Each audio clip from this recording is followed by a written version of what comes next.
Jagalah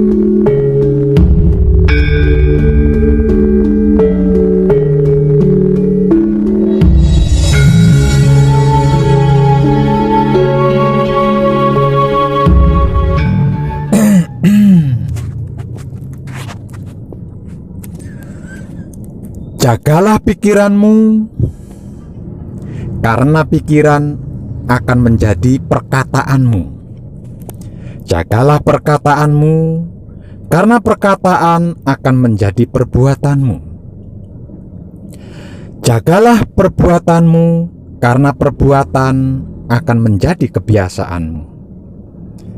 Jagalah kebiasaanmu, karena kebiasaan akan membentuk karaktermu. Jagalah karaktermu, karena karakter akan menentukan nasibmu. Jagalah nasibmu, karena nasib akan menentukan suasana hatimu. Jagalah hatimu, karena hati akan menentukan rasamu. Jagalah rasamu, karena rasa akan menentukan lakumu. Jagalah lakumu, karena laku akan menentukan Tuhanmu. Tuhan hantu? Apa hantu Tuhan? Apa Tuhan-Tuhanan? Atau hantu-hantuan?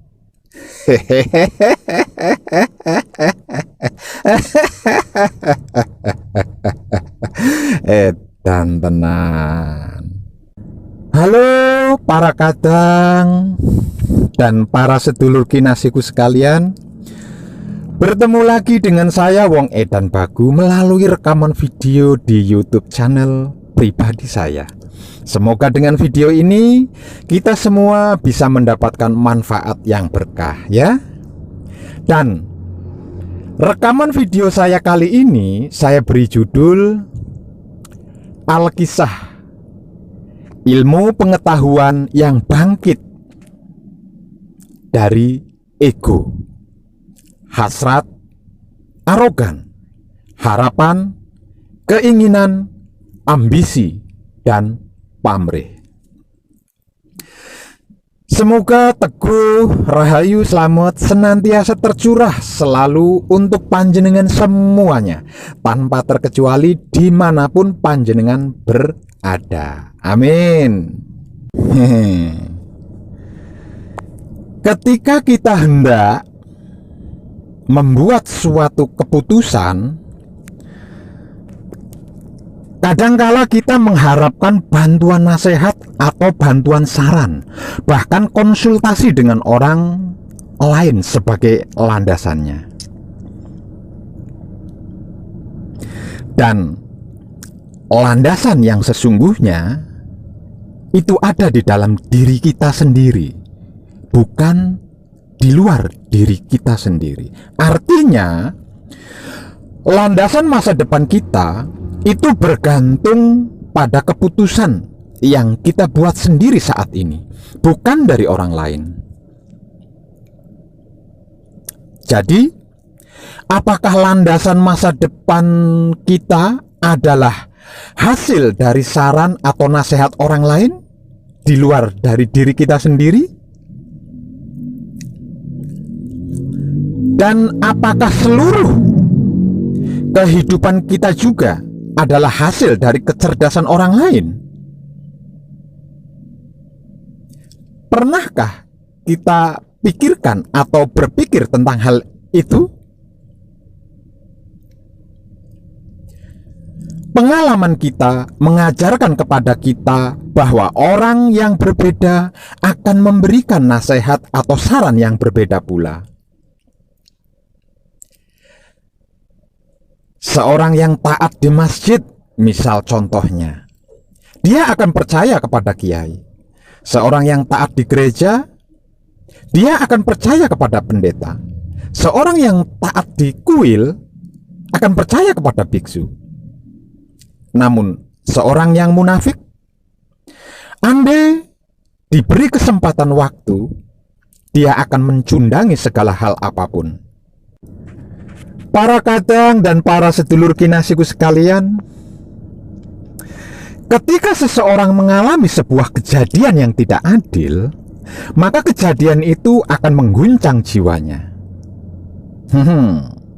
Seluruh dunia, bahkan Tuhan pun seakan nampak seperti musuh baginya. Benar kan? Semakin besar kejadian tidak adil yang dia alami tersebut, maka akan semakin besar protes dan demo yang dilakukan oleh orang itu sebagai balasan atas kejadian tidak adil itu. Dia akan menuntut keadilan. Kira-kira iya apa iya? Hayo. Pada kenyataannya, apapun bentuk dari ketidakadilan itu dapat menghancurkan keyakinan dan kepercayaan diri dari seseorang. Namun sesungguhnya, apa itu keadilan? Apa arti dari keadilan? Mereka yang melakukan ketidakadilan harus bertobat. Sedangkan mereka yang mengalami ketidakadilan harus update iman, atau maksudnya memperbarui iman. Dan saya rasa ini sudah lebih dari cukup sebagai arti dan makna dari keadilan. Namun bagi orang-orang yang picik, maksudnya tidak baik atau tidak bersih hatinya, dia akan memilih untuk balas dendam, untuk mendapatkan keadilan atau sebagai balasan dari ketidakadilan yang dialaminya. Para kadang dan para sedulur kinasiku sekalian, orang yang merasakan kebenaran itu adalah orang yang merasakan beban lebih besar dan lebih berat dibandingkan yang lainnya. Nah, di saat mengalami proses inilah yang menekan pun akan jadi yang tertekan, dan tidak lama kemudian dia pun berubah menjadi seorang penjahat. Kesimpulannya, hanya ada sedikit perbedaan antara keadilan dan dendam, dan perbedaan itulah yang disebut kebenaran. Apa benar begitu? Pikirkanlah. Hati yang bersih akan selalu menyerap nasihat yang baik dan benar serta indah. Sedangkan hati yang rusak akan menyerap nasihat yang tidak baik dan yang tidak benar serta yang tidak indah.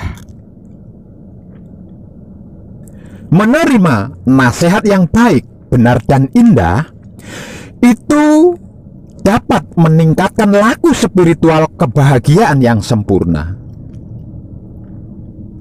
Namun untuk bisa menerima nasihat yang baik, benar dan indah hanya dapat dilakukan oleh orang yang berhati bersih.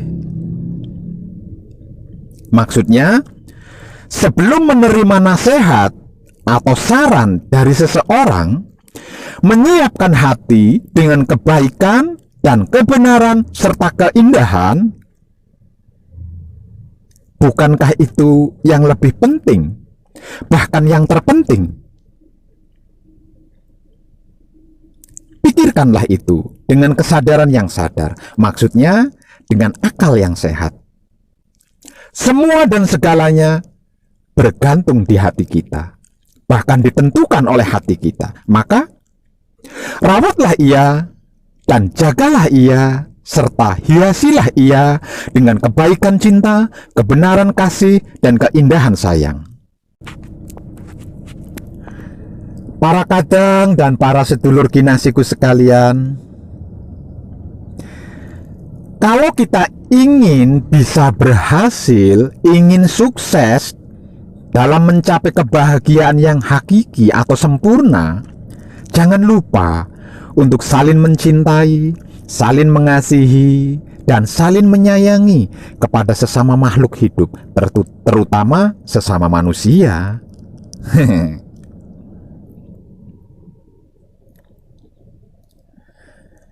Kalau kita menginginkan orang lain bisa berhasil, bisa sukses dalam mencapai kebahagiaan yang hakiki atau sempurna, juga sama.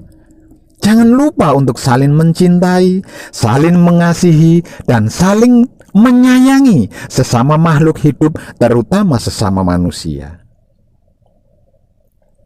Tidak ada cara atau teknik lain untuk bisa membuat diri kita sendiri atau orang lain bisa bahagia dan berhasil serta sukses dalam mencapai kebahagiaan yang hakiki atau sempurna selain saling mencintai, saling mengasihi, dan saling menyayangi. Sebab karena itulah jati diri kita yang sesungguhnya, identitas diri kita yang sebenarnya. Sebagai manusia hidup yang bertitel makhluk paling sempurna dibanding makhluk lainnya. Namun untuk bisa saling mencintai, saling mengasihi, dan saling menyayangi ini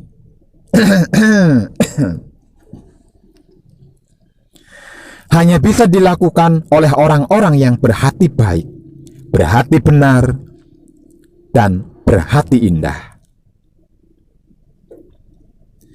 Di dalam tubuh itu ada segumpal daging, yang jika daging itu baik, maka seluruh tubuhnya akan baik.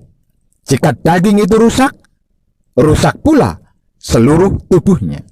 Dan segumpal daging itu tersebut hati, tempat aku menyimpan rahasiaku. Insanu siri wa anna siruhu. Artinya rahasia kalian adalah rahasiaku.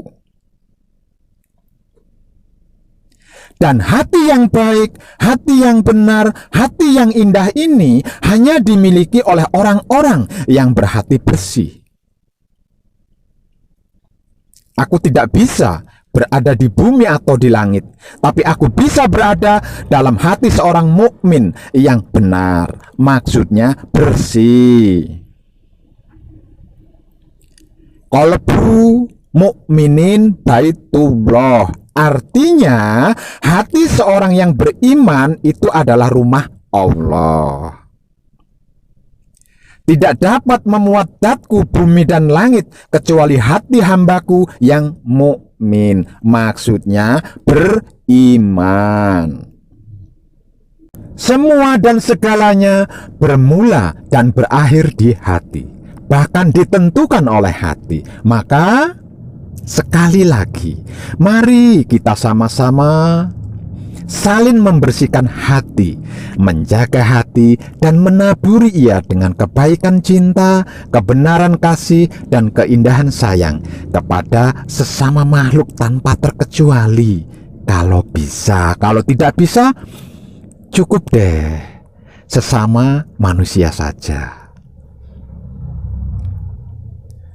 Bacalah kitab yang kekal yang ada di dalam diri kalian sendiri, maksudnya hati.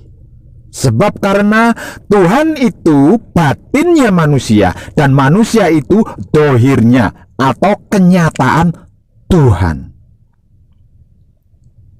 Aku adalah rahasia perbendaharaan yang tersembunyi. Lalu aku berkeinginan untuk dikenal. Kemudian aku ciptakan alam beserta makhluk, tidak lain agar mereka makrifat atau mengetahui atau mengenal kepadaku. Ada banyak sekali loh perbedaan antara manusia hidup dan menjadi manusia hidup. Dan hanya orang bijak yang mengerti tentang hal itu. Seperti perihal berikut ini. Ketika kita memakai jam tangan seharga 50.000 atau memakai jam tangan seharga 500.000 atau bahkan memakai jam tangan seharga 500 juta sekalipun, ketiga jam itu akan menunjukkan waktu yang sama, tidak berbeda sama sekali. Bahkan kalau sampai tidak sama dengan waktu yang seharusnya, kita berusaha untuk menyamakan waktu tersebut. Iya, apa iya? Hayo. Artinya, kebahagiaan yang sebenarnya itu bukan datang dari harta duniawi, melainkan dari ketika kita memiliki pasangan, atau anak, atau saudara, atau teman, atau keluarga, atau sahabat, atau teman baru dan teman lama. Kita bisa ngobrol bersama, bercanda, tertawa, bernyanyi, bercerita tentang berbagai hal, berbagi suka dan duka, saling mencintai, saling mengasihi, saling menyayangi, saling bahu-membahu, saling membantu, saling mengisi, dan lain-lain.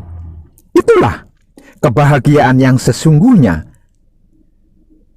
dan kebahagiaan yang sebenarnya. Sebab karena itu, untuk para bapak dan para ibu bagi anak-anaknya, janganlah mendidik anak kita untuk terobsesi menjadi kaya, namun didiklah mereka menjadi bahagia dengan menunjukkan kebahagiaan yang sesungguhnya ini, sehingganya saat mereka tumbuh dewasa nanti, mereka tidak menilai segala sesuatu dari harganya. Mereka bisa menilai segala sesuatu bukan dari harganya. Saya punya kisah nyata yang menarik,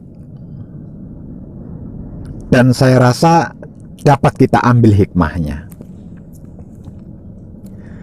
Di hari Minggu tanggal 12 Mei 2019 kemarin, ada seorang pencari kebahagiaan, lahir dan ketenangan batin, datang menemui saya di Gubuk Jenggolo Manik. Namanya Suryanto dari Kudus, Jawa Tengah. Awalnya Suryanto ini merasa sudah melakukan hampir semua kebaikan dan merasa sudah menghindari semaksimal mungkin segala keburukan. Namun bukan saja tidak merasa bahagia lahirnya, batinnya pun belum merasakan ketenangan. Sebab karena walaupun sudah selalu baik dan senantiasa menghindari keburukan, namun yang namanya ditipu orang, dimanfaatkan orang, dirugikan orang, diremehkan orang, difitnah orang, dibenci orang, dibohongi orang, dihina orang, dan lain-lain selalu dialaminya, seakan bertubi-tubi datang tanpa henti-hentinya. Hal itulah yang membuat Suryanto ini jadi gelisah dan ragu, sehingganya tidak bahagia lahirnya dan tidak tenang batinnya, karena selalu berpikir kenapa dan mengapa bisa begitu. Suatu ketika Suryanto berpikir seperti ini,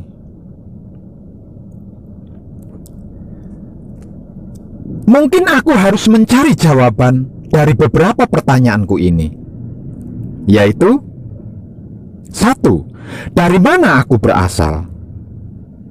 2. Untuk apa tujuanku dilahirkan? 3. Kemana aku akan kembali? 4. Siapa Tuhan itu? 5. Di mana Tuhan itu? 6. Agama itu apa? 7. Ibadah itu apa? 8. Surga dan neraka itu benarkah? Dan yang ke-9, Apa yang harus aku lakukan dan harus aku perbuat agar supaya tidak mengalami lagi ditipu orang, dimanfaatkan orang, dirugikan orang, diremehkan orang, difitnah orang, dibenci orang, dibohongi orang, dihina orang, dan lain-lain.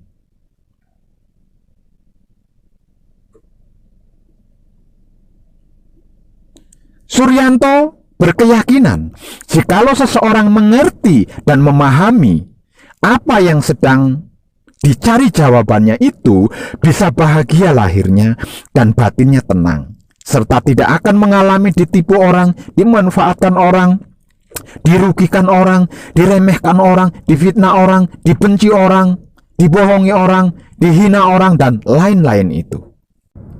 Lalu di setiap kali ada waktu, di sela-sela kesibukannya sebagai seorang wira swasta kecil-kecilan, Suryanto selalu memanfaatkan waktunya untuk sowan menemui orang-orang yang dianggapnya sepuh dan mumpuni, baik itu yang diketahuinya sendiri ataupun kabar dari orang lain yang diterimanya.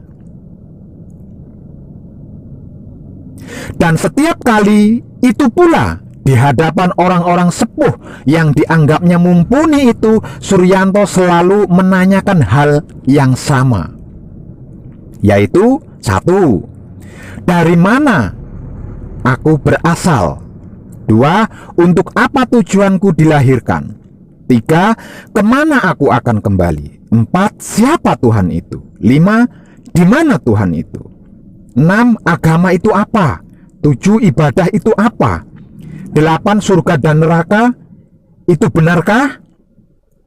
Dan yang ke-9, apa yang harus aku lakukan dan harus aku perbuat agar supaya tidak mengalami lagi ditipu orang, dimanfaatkan orang, dirugikan orang, diremehkan orang, difitnah orang, dibenci orang, dibohongi orang, dihina orang, dan lain-lain. Namun tapi semakin banyak para tokoh sesepuh yang dia temui dan ditanyai perihal 9 pertanyaan itu, semakin dia merasa bingung dan bimbang serta ragu.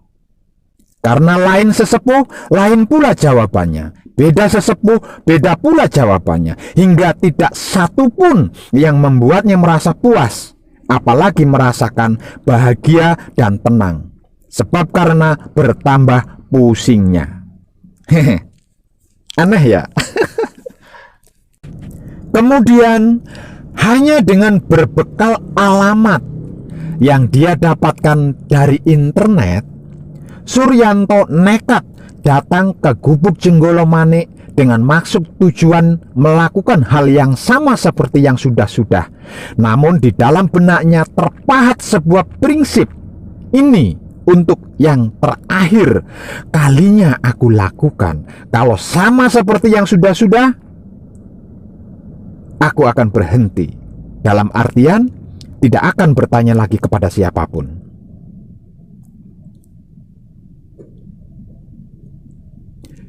Setibanya di Gubuk Jenggolo Manik sekitar jam 6 pagi, setelah beristirahat sekitar jam 11 siang, saya temui dia. Dan sesudah saling memperkenalkan diri, termasuk menceritakan secara singkat kisah kehidupannya bersama keluarga yang selalu mengalami ketidakadilan, lalu Suryanto mengutarakan tentang maksud kedatangannya, yaitu mencari jawaban dari 9 pertanyaannya, yaitu: Nuwun sewu yi, sebenarnya dari mana aku berasal? Untuk apa tujuanku dilahirkan? Kemana aku akan kembali? Siapa Tuhan itu? Di mana Tuhan itu? Agama itu apa? Ibadah itu apa? Surga dan neraka itu benarkah? Dan yang terakhir, apa yang harus aku lakukan dan harus aku perbuat agar supaya tidak mengalami lagi ditipu orang, dimanfaatkan orang, dirugikan orang, diremehkan orang, difitnah orang, dibenci orang, dibohongin orang, dihina orang, dan lain-lain. Sambil palungguh, sembari menghela napas panjang, saya Wong Edan Bagu menjawab, begitu banyak pertanyaanmu, namun tidak satu pun yang bermutu. Lalu Suryanto menjawab, tidak bermutu. Dan saya jawab lagi, ya, tidak bermutu, bahkan tidak berharga. Lalu Suryanto menjawab perkataan saya itu. Lalu pertanyaan yang berharga dan bermutu seperti apa yang seharusnya saya tanyakan, Pak Web?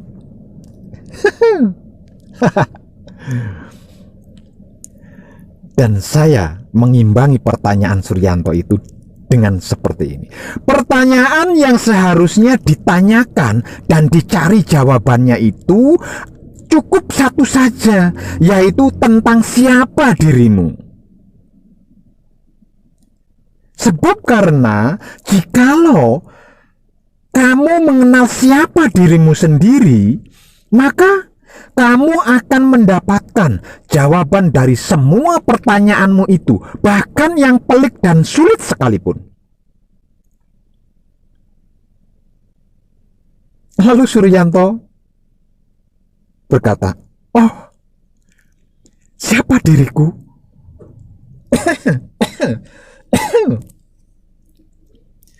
Siapa diriku yang sebenarnya ini, Pak Web?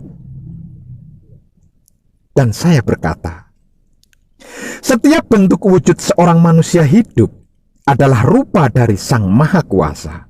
Namun tidak seorang pun yang tahu itu. Banyak yang mengerti ayatnya, yang mengerti ayat yang difirmankannya. Itu sangat banyak.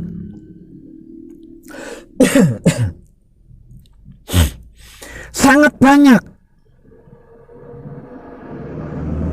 yang mengerti ayat yang difirmankannya. Itu sangat banyak. Memahami arti dan maksudnya, itu tidak mengetahui akan hal itu.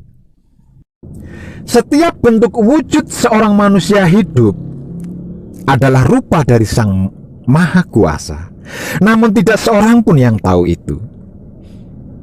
Banyak yang mengerti ayat yang difirmankannya, memahami arti dan maksudnya, namun tidak mengetahui akan hal itu. Bacalah kitab yang kekal yang berada di dalam dirimu sendiri, yaitu hati. Sebab karena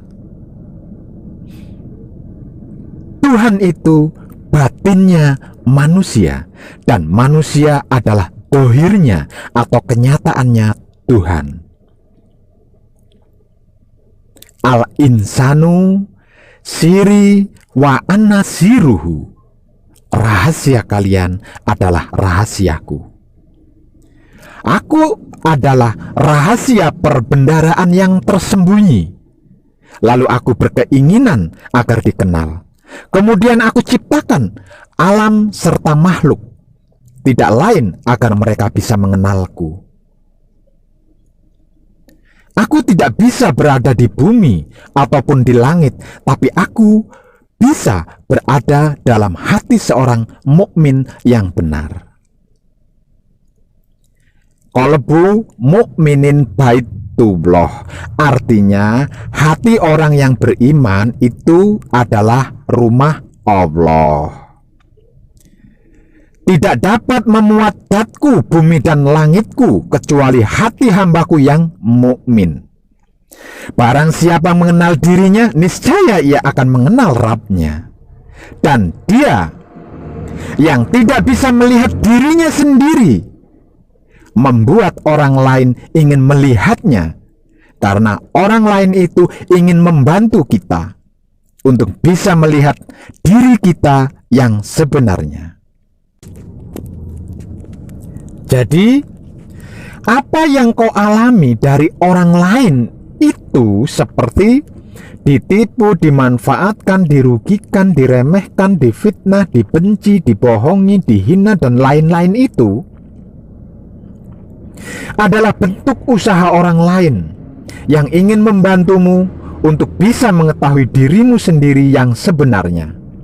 Maka berterima kasihlah kepada orang-orang tersebut yang telah menipumu, memanfaatkanmu, merugikanmu, meremehkanmu, memfitnahmu, membencimu, membohongimu, menghinamu, dan lain-lain itu.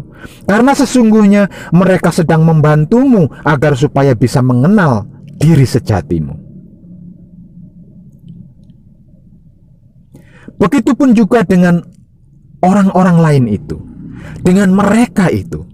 Sebab mereka tidak mengenal siapa dirinya sendiri, maka mereka pun sesungguhnya mengalami hal yang sama seperti dirimu. Karena orang yang tidak mengenal dirinya sendiri tidak akan bisa menceritakan tentang dirinya sendiri. Lalu Suryanto berkata,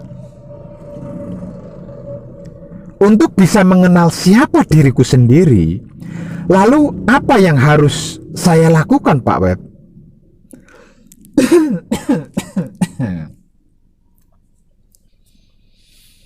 Bukankah hal ini sudah teramat sering saya kabarkan melalui ratusan artikel dan puluhan video saya di internet? Masih kurangkah? Untuk bisa mengenal siapa dirimu sendiri itu, kau harus kembali memiliki wahyu pancagaib. Karena wahyu pancagaib adalah isi dari bentuk wujudmu sendiri itu. Kembali memiliki?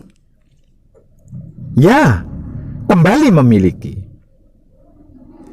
Seumur hidupmu kau telah mengabaikan wahyu pancagaib, sehingga keyakinan dan kepercayaan wahyu pancagaib itu menghilang dari dirimu. Sebab karena itu kau tidak mengenal dirimu sendiri. Dan untuk mengembalikan keyakinan dan kepercayaan wahyu pancagaib yang telah menghilang dari dirimu itu, kau harus berjuang dan berkorban keras dengan cara mengibadahkan wahyu pancagaib dengan menggunakan sikap dan sifatnya wahyu pancagaib itu sendiri. Jangan dengan sistem akal apapun dan teori pikiran bagaimanapun. Dan dengan terenyuh, akhirnya Suryanto membuka buku panduan Laku Murni Menuju Suci yang saya sediakan untuk siapapun yang mau belajar mengenal diri. Lalu Suryanto kembali ke Kudus, tempat tinggalnya, untuk memulai Laku Murni Menuju Suci dengan perasaan puas dan bahagia lahirnya serta tenang batinnya. Selesai, tamat. Terima kasih Romo. Dan ambillah hikmah dari kisah nyata yang baru saja saya uraikan tadi. Para kadang dan para sedulur kinasiku sekalian,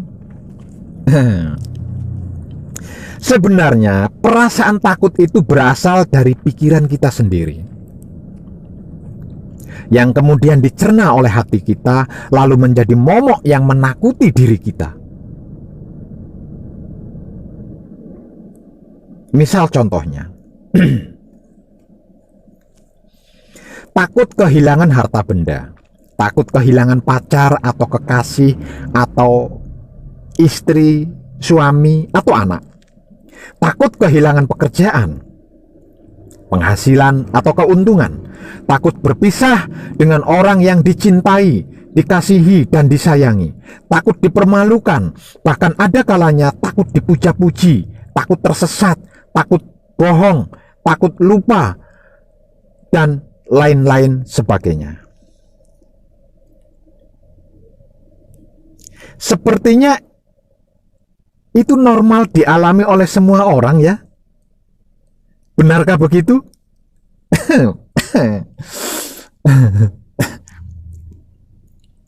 Jangan-jangan penyebab dari rasa dan perasaan takut itulah akar dari takut itu.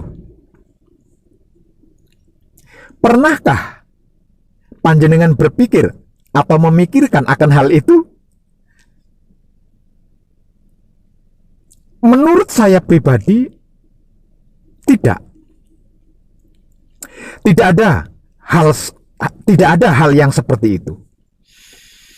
Karena pengalaman semua orang menunjukkan bahwa memiliki rasa dan perasaan takut tidak akan menyelesaikan apapun. Iya apa ya? Ayo.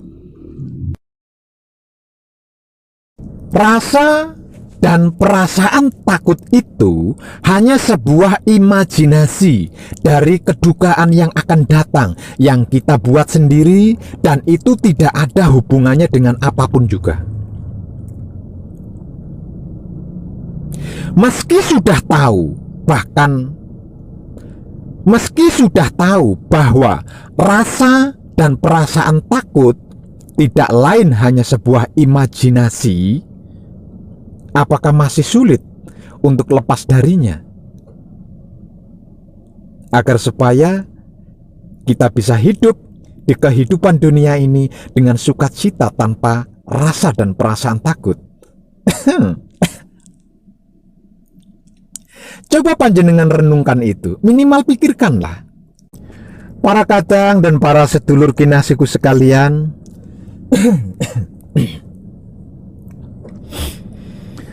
ego, hasrat, arogan, harapan, keinginan, ambisi, pamrih adalah energi, kekuatan penggerak, spirit atau semangat bagi seluruh manusia hidup. Benar kan?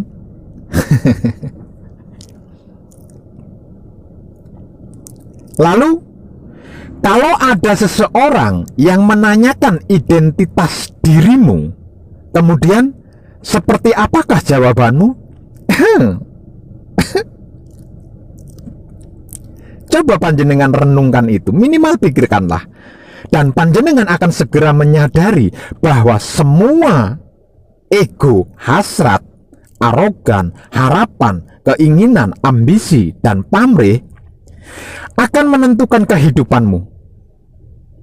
Keberhasilan setelah mencapai sesuatu dan kegagalan setelah tidak berhasil mencapai sesuatu menggambarkan identitas dirimu. Banyak orang menjalani kehidupannya dengan ingin mencapai banyak hal, namun hasrat mereka tidak pernah padam. Keinginan membuat mereka bisa menembus berbagai hal untuk mengejar cita-cita yang mereka harapkan.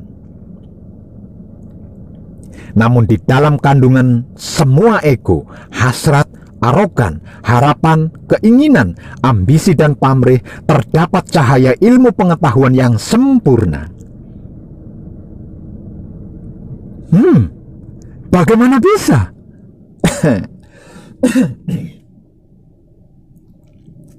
Ya bisa lah. Masa iya dong?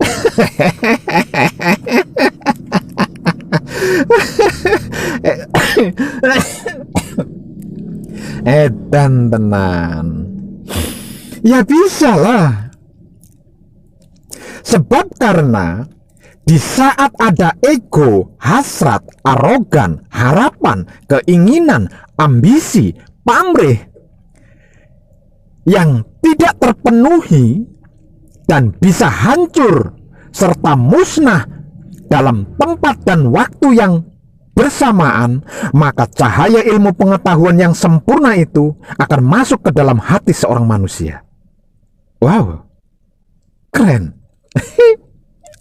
Kesimpulannya, semua yang sudah saya uraikan dari awal hingga akhir ini tadi bukanlah kisah tentang pergulatan antara ego, hasrat, arogan, harapan, keinginan, ambisi, dan pamrih.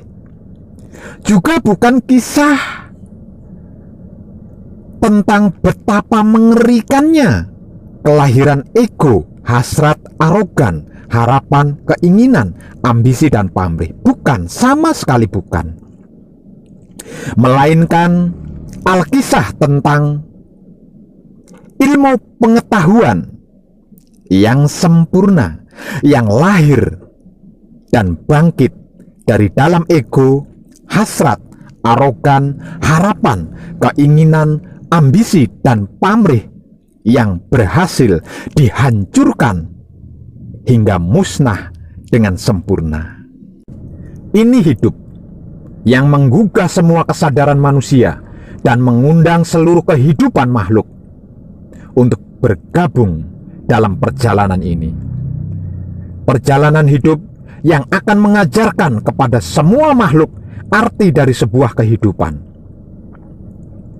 yang akan mengajari tugas dan tanggung jawab sebagai manusia hidup yang bertitel makhluk paling sempurna dibanding makhluk-makhluk lainnya, yang akan mengajarkan cara untuk bisa bangkit dari sebuah kehancuran.